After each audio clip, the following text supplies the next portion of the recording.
মালয়েশিয়াতে আসার পর মনে হয় না আমি কখনো দুপুরবেলা বা দিনের বেলা বাহিরে খাবার খাইছি। সকালের নাস্তাটা মাঝে মধ্যে করা হয় কিন্তু লাঞ্চ কখনো বাহিরে করি না। কিন্তু প্রতি সপ্তাহে আমরা একবার ডিনার করতে বাহিরে যাওয়াই হয়, যেখানে রাতে কম খেতে হয় আর আমরা রাতেই ভাবি কিছু না কিছু খাবো। তারপর সামনে এগোতেই ওখানে খাওয়া দাওয়া করে সামনে এগোতেই দেখলাম মিক্সিওর মনে হয় এক্সিবিশন চলতেছিল। ওইখানে এত বড় টেডি দেইখা, মানে এই যে এটা সাজায় রাখছে, দেন একজন টেডি পরে নাচানাচি করতেছে দেখা তো এত খুশি লাগতেছিল।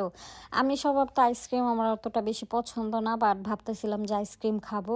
আর এই দেখি টেডিটা আমার দিকে দৌড়ে আসে, ভাই আমি দৌড় করে কয়, আমি অনেক ভয় পেয়ে গেছিলাম। তারপর আমার ছেলে আমাদের সাথে ছিল না, আব্বু আম্মুর কাছে রাইখে আসছি, পরে ওরে গিয়ে আবার আমরা নিয়ে আসছি, আব্বু আম্মুর ডাকদা নিয়ে আসছি যে এখানে এসে দেখে যান।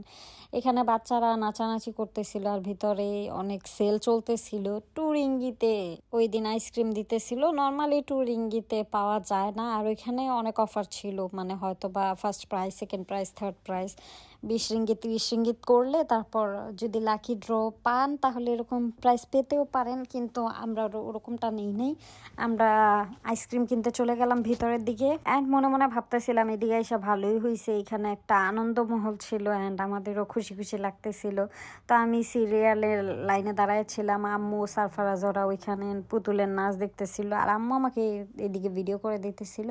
যদি অনেক সিরিয়াল ছিল, অনেক সাজানো গোছানো ছিল। তারপর আমরা 2টা আইসক্রিম নেই অ্যান্ড আরেকটা বোবা আইসক্রিম নেই, মানে আইসক্রিম 2টা ছিল আমার হাজব্যান্ড অ্যান্ড আমার আম্মুর জন্য, আর বোবাটা আমি নিয়েছিলাম। আমার আসলে এই আইসক্রিমটা খেতে বেশি ভালো লাগে না, তারপরও ভাই এত মজাদার ছিল, মানে পুরাটাই দুধের বানানো ছিল। একদম মুখে দিলে আসে না, অনেক আইসক্রিম মুখে দিলে মেল্ট হয়ে পানি পানি লাগে, বাট এটা পুরাই দুধের একটা একদম একদম স্ট্রং ফ্লেভার আসতেছিল।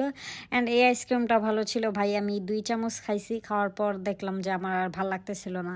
মানে নট লাইক দ্যাট যে আইসক্রিমটা ভালো না, আইসক্রিমটা খুবই ভালো, বাট আমার আইসক্রিম অত বেশি পছন্দ না।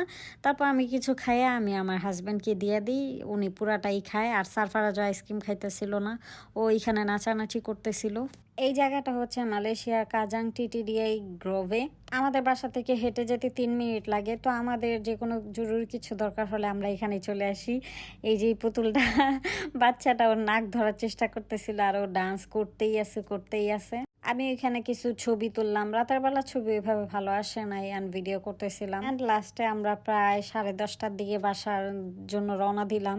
অ্যান্ড আমরা একটা জিনিস কিনছিলাম, ওইটা হারাই গেছে, তো ওইটা খুঁজতে খুঁজতে আবার যাইতেছিলাম।